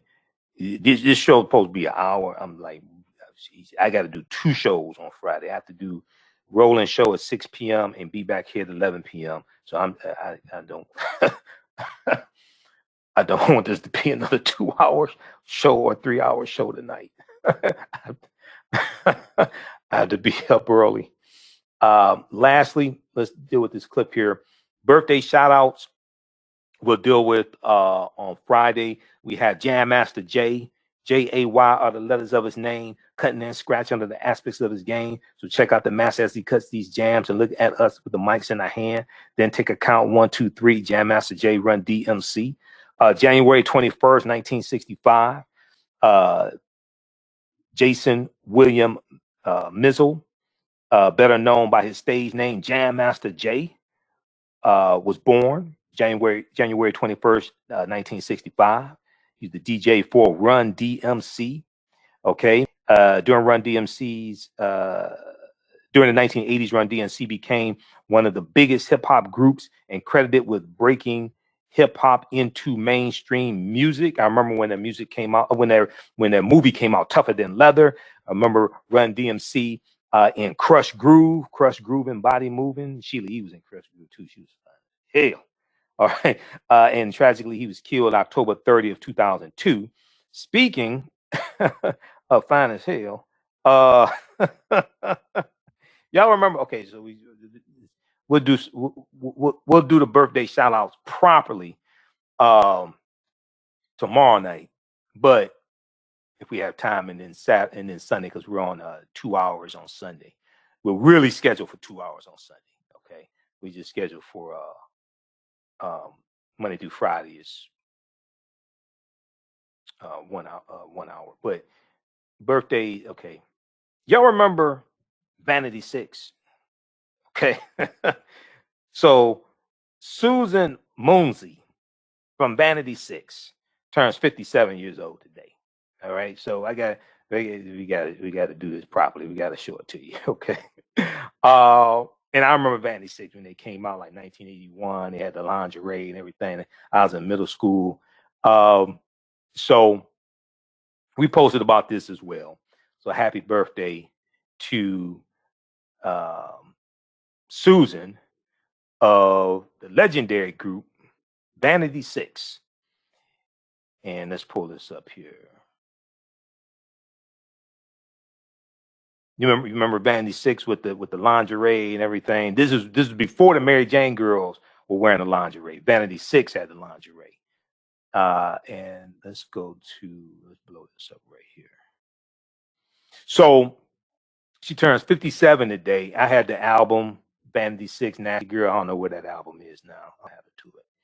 But I had the album 3 1/3 back in the day. So Susan Moonsie, singer and musician. Not sure what instrument she played, but I didn't know she played. I didn't know she played, but I was, back then I was like, damn. But anyway, singer and musician. She is best known member of 6 and Apollonia 6. Purple Rain, Shooter, Shooting Love in Your Direction, Apollonia 6. Now, Susan Moon came in Melody 6 in 1982 and was given a teenage Lolita image Prince for shock value. Susan claims only 16 at the time, although she was 8 years old when the group was formed. Susan and fellow Vanity 6 member Brenda Bennett later joined Apollonia Tarot after departure from Prince's Apollonia 6 in the 1904 movie Purple Rain. Okay. So I gotta look and see what Susan's doing now. All right, but here's the picture. So I was back in the day. And then they had Nasty Girl, which was a classic. So Shy. Then didn't they have a song Sorry Wrong Number like that? Something I had to go research Vanity 6 again. Okay, but happy to Susan. Then also we have Jam Master Jay. J-A-Y are the letters of his name, cutting and scratching are the aspects of his game. Jam Master Jay was just so cool. Run DMC was so cool back in the day with the leather jackets, everything, hats. I mean, just the Adidas, my Adidas, walks at doors. I'm all over Coliseum floor, 2 strings in them. I did not. My pockets get fat up in them. Jam Master Jay first. Happy birthday to Jam Master also. All right. Have you tasted the world famous No Frowny Brown from the Pinkery? If not, what are you waiting for? They are vegan, gluten, and free of the big 8 allergens. Eating their No Frowny Brownie, the fabulous Miss Brown said they were good. Very good. No says that they are. The Pink Bakery, first black-owned, 8 allergen-free baking mix company. To thepinkbakery.com, that's thepinkbakery.com, to order their No Frowny mix today. Soul Natural products are organic, plant-based skin and hair care products that will rejuvenate skin, naturally grow and thicken hair. Their whipped shea butter can heal or restore damaged skin cells to prevent hyperpigmentation and skin breakouts. All products are made with organic plant-based ingredients. Their maximum hair growth oil is fortified with organic herbal extracts and undeniably proves that Mother Nature knows best. It thickens, lengthens, softens, and conditions all types of hair. They even guarantee hair improvement within 90 days or a full refund. Their all-natural 24-hour deodorant leaves the body smelling fresh without sweating for up to 24 hours. It does not stain fabric, goes on smoothly, and has a refreshing lavender and frankincense aroma. It can be used by men, women, and children. Place your order today at soulnaturalproducts.com, soulnaturalbeautyproducts.com. Follow them on Facebook at Soul Natural Products. Intuitive Design Clothing is an online accessory store that sells one-of-a-kind 6-statement pieces for men and women. They also specialize in fashion consultations, closet organization, and decorating small spaces. Are you looking for a statement piece for a special affair, or would you like to add some select pieces to your ensemble of accessories? If you're looking for different, definitely contact Catherine, owner and CEO, Intuitive Design Clothing. Visit their website, intuitivedesignClothing.com. That's intuitivedesignClothing.com, and you can email her at info@intuitivedesignClothing.com. And Design Clothing is where every inch is a grand. Okay, let's see here. All right, lastly, let's go to so on our Tuesday show and Wednesday show, I shared excerpts of an interview that Dr. King did on the Mike Douglas show, November 2nd, 1967. Okay. So I think Mike Douglas this may have even been before Phil Donahue was on the air. I'm not sure if Phil Donahue was on the air in the 60s, but Mike Douglas was a popular TV talk show host at the time. All right. And Dr. King, so this is a few months before Dr. King was assassinated, okay? And Dr. King is talking about his opposition to the Vietnam War. All right, this is the third installment, third excerpt of that interview. Let's go to this clip. Dr. King, if I may, I found this in this morning's paper. Negroes hail results of Dr. King's policy. Berkeley, California, more than 4 out of 5 American Negroes believe the nonviolence of Dr. Martin Luther King has done the most to help their race, the study reveals. But about half of the same Negroes interviewed for a University of California study believe riots have done some good. Findings, which include interviews with 1,119 Negroes, were released in a book titled Protest and Prejudice. Author Gary T. Marks, now assistant sociology professor at Harvard University, reports the majority of Negroes seem to direct their hatred and anger toward the system of evil and those who support it, not indiscriminately against all whites. Can you comment on that article?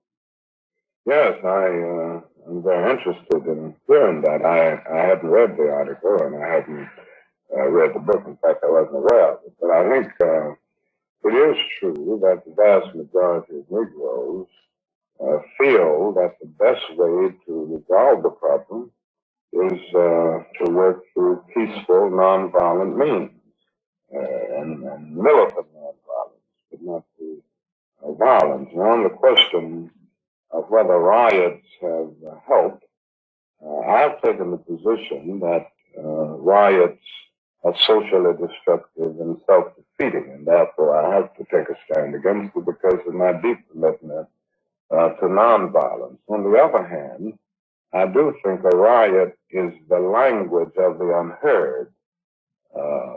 And America has failed to hear, for instance, that the plight of the Negro poor has worsened over the last 10 or 15 years. I think it has also failed to hear that large segments of white society are more committed to tranquility and the status quo than to justice and humanity and equality. And in that sense, I think the riots have called attention to something. Not that they have brought about social transformation, but they've called attention to a very serious problem in our society. But I couldn't say that they have been helpful in the sense of really bringing about structural change. I haven't seen any basic change that has come through riots. The changes that we have made and the changes that we've seen over the last 10 or 12 years have come through powerful watershed nonviolent movements. Well, have the militant leaders taken over the civil rights movement, in your opinion? Well, again, I think a poll like this reveals that most Negroes are still following the leadership of those who feel that the problem must be worked out through nonviolence. After all, riots have been engaged in by a very small number of Negroes, and you think of the fact that there are some 22 million Negroes in the United States. Now, when you use the word militant, I think it is possible to be militant and yet nonviolent. I think I'm militant. Militancy means persistent, to be demanding, to be insistent. And I think it's possible to be militantly nonviolent. And these, I think, are going to be the leaders who will lead us through this very tense period of transition. What do you think of the approach of this Soapy Carmichael and the H. Rap Brown? Well, naturally, there are philosophical disagreements I have with both Mr. Carmichael and Mr. Brown. But I always have to say... Have you discussed these disagreements with them? Oh, very definitely. I know them very well. Do they agree with you? Together in the movement a good deal, and I'm sure they would disagree with me on a number of things. In other words, they're not too friendly with you sometimes. Well, that's quite right. But in answering the question about them, I always go beyond them because I think they are products of the problem rather than causes of the problem. And I always have to think of the fact that it's very easy to take our visions from the causal basis, from the root of the problem, and see the consequence out here and begin to major on that.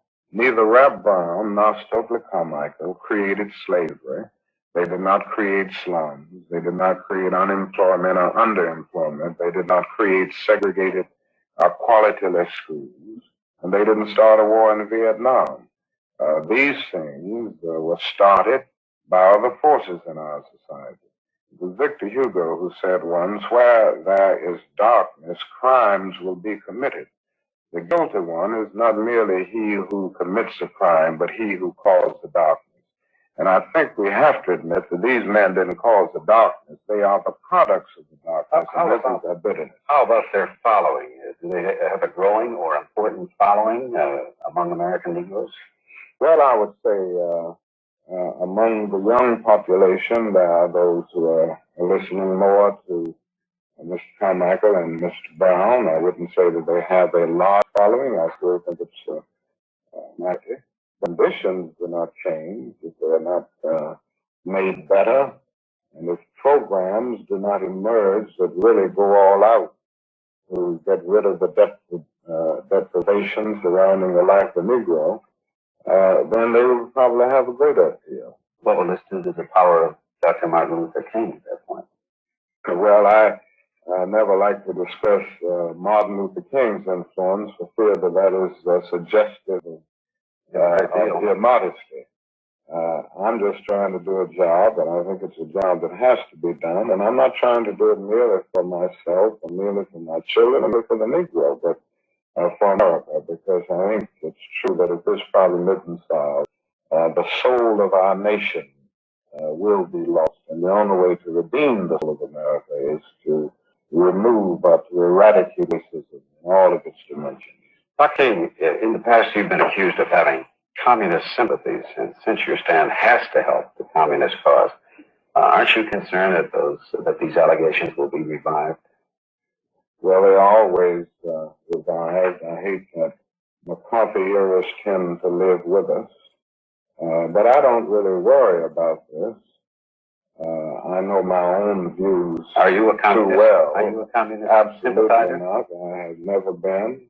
I am not now, and I never will be in terms of the philosophy of communism. I happen to be a Baptist preacher, and I don't think you find too many Baptist preachers who would be communists. I think communism is based on a metaphysical materialism and a kind of ethical relativism and a crippling totalitarianism and a denial of certain human freedoms that I consider basic, First Amendment freedoms that I consider so basic. But I could never be a communist. I prefer the communist way of life. But I do feel that we've got to recognize the fact that communism is in the world, and we're going to either have to have peaceful coexistence or violent co-annihilation. Dr. King, we have certainly appreciated your stopping by today. We have enjoyed this visit very much. So thank you so much. Enjoy meeting you. Okay, so that was from November 2nd, 1967. The Mike Douglas Show. Dr. King. That was part 3 of the interview. All right. And that's on YouTube. You can check that out. Go back and watch all 3 segments. Very, very insightful. Dr. King was assassinated about 5 months after that interview.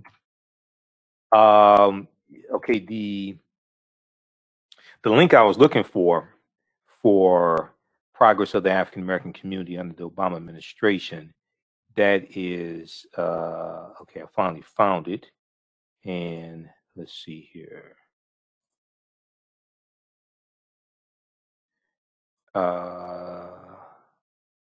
Just a second here. Okay. So that's it. Let's see. Return on the screen share. Here we go. Now this is at whitehouse.gov, but it's archived. All right. Now I talked about this in 2016, talked about it in 2015. I may have talked about it in 2014. It was up in 2014. This goes through and breaks down category by category how the policies from the Obama administration positively impacted African Americans, from the labor market, income and poverty, to criminal justice, to prison population, poverty, health, because the Affordable Health Care Act, 3 million non-elderly African Americans who did not already have health care. This extended life expectancy of African Americans to the highest point in history. 2014 life expectancy at birth was 72.5 years for African American males, 78.4 for African American females, the highest point in the historical series of both genders, because more African Americans could get preventive health care. Also, the number one reason why people file for bankruptcy is because of medical bills. So if you can get preventive health care, this reduces bankruptcies, which then positively impacts economics for African Americans also. They do with education, the highest graduation rate for African American high school students in history, the 2013-2014 academic year. You can go through, I don't have time to get through all this. HBCUs, things like that. Funding for HBCUs. They talk about I think they talk about the graduation rates as well. Talk about Pell Grant funding also. I think they talk about, I think at some point they talk about graduation as well. Criminal justice also. The incarceration rates for African American men and women fell during each year of the Obama administration, which is true. You can go to bjs.gov, Bureau of Statistics. Also, the U.S. prison population dropped to this point in 20 years in December 2015. And then the percentage of African Americans in prison dropped from 40% to 34% under the Obama as well. There was a record number of investigations into the patterns and practices of police departments. Also, under the Obama administration, almost stopped under Trump administration because Trump took a hands-off approach to policing. They talk about My Brother's Keeper, things like that. They go through different categories: equity for women and girls of color, all this small business, small businesses, etc. Civil Rights Division, judicial appointees. President Obama has made 62 lifetime appointments of African Americans to serve on the federal bench. This includes 9 African American circuit court judges. It also includes the appointment of 53 African American district court judges, including 26 African American women. All this stuff nobody talks about. Now, why they don't talk about it, I really don't know, unless they don't know it. But read the rest of this, okay? Check this out. This is at so this is archived at ObamaWhiteHouse.gov. Originally, it was at WhiteHouse.gov. Then, when he left the White House, it was archived. So it was archived at ObamaWhiteHouse.gov. But check this out. We'll post the link here. Oh, and you can just Google this, but we'll post the link here also. And then in Biden's 22-page agenda to empower the African American community, which we talked about here on this show numerous times, and we went through and showed it to you and broke it down and things like this. And the executive orders, a lot of these executive orders that he's implementing, is following through on promises that he made through during the campaign, and promises he made to different segments of the population also. Okay, because he didn't just make promises to African Americans. Okay, for some reason people just think he just made promises to us and didn't make promises to other segments of the population, which is stupid. You know, but whatever. So he's following through on those promises. But when you go through and read it, and notice I keep saying read. When you go through and read it, in some of the sections, there's a link to the progress of the African American community under the Obama administration, because the Biden plan, a portion of it was focused on reversing the policies that Trump put in place that have been detrimental to different segments of the American population, especially African Americans.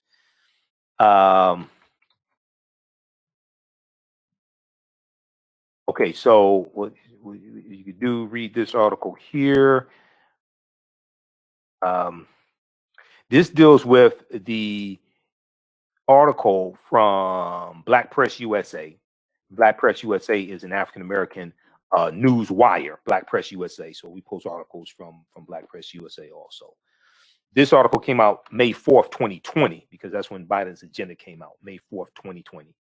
And it has the link to Biden's agenda in there. They've made some updates to the website because it transitioned from the campaign, and now you have the administration. But you can go here. There's still ways you can pull up the original agenda, because I printed it up, but we have it here. And the original agenda was expanded also. It's expanded. I think they expanded to like maybe 48 pages, something like that. But we'll do this here. We'll go through and then give you the actual link.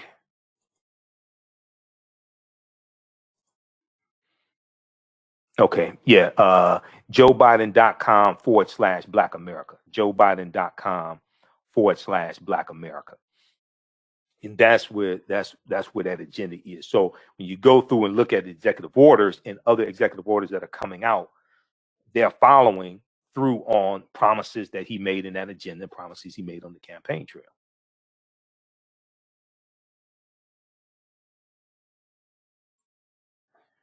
All right. So we'll post that link there. All right. Hey, we got to get out of here.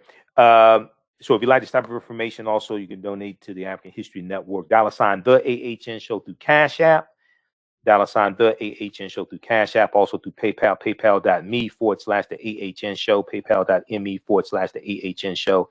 African American business owners, email us at customerservice@AfricanHistoryNetwork.com. Customerservice@AfricanHistoryNetwork.com. We'll let you know how you can advertise with the African History Network. current promotion. We have going for a few more days. We have a few more slots open. Buy 1 month, get 1 month free, and then we re-air you. We create a video commercial for you, or you can send us one. Non-copywritten music. Okay, you can't have Cardi B playing. Okay, non-copywritten music, but it re-airs. We re-air these shows throughout the day on our social media platforms. Okay, so in 30 days, you'll get 200 commercials airing.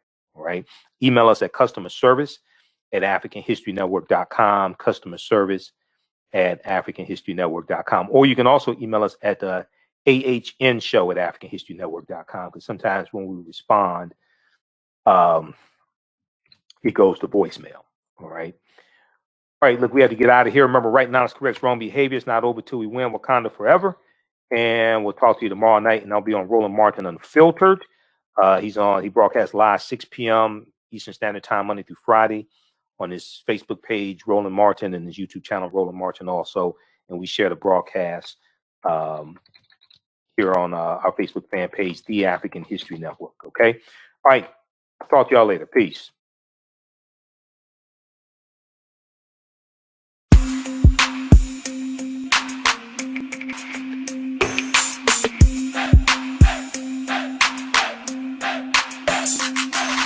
Are you getting ready for fall or winter?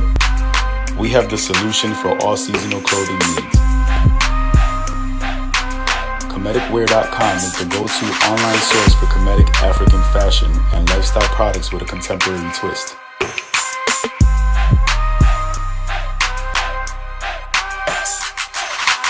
We're committed to offering unique styles within our African heritage.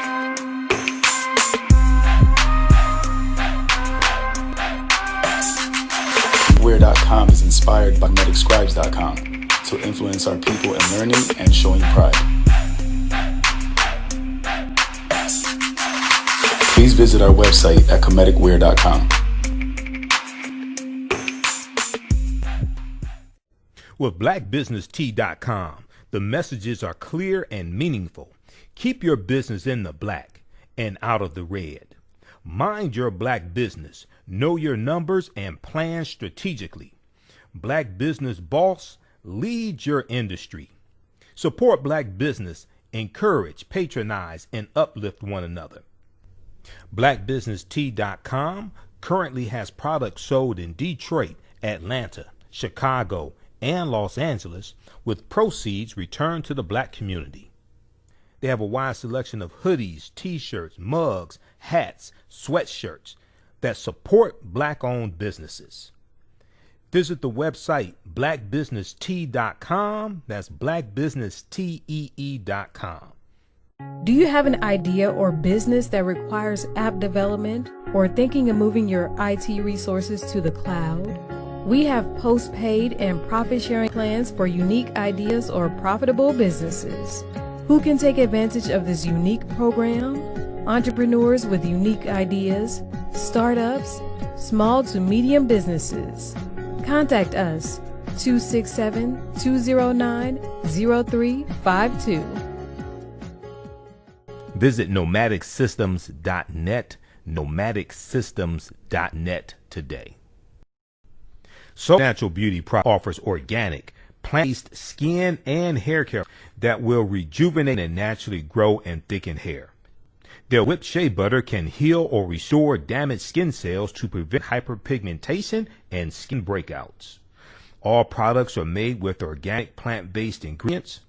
Their Maximum Hair Growth Oil is fortified with organic herbal extracts and undeniably proves that Mother Nature knows best.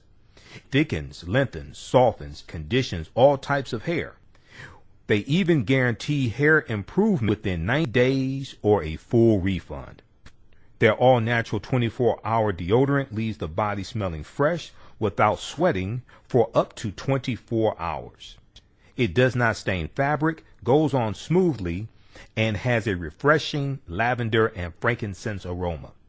It can be used by men and even children. Place your order today at soulnaturalbeautyproducts.com. That's soulnaturalbeautyproducts.com, and follow on Facebook at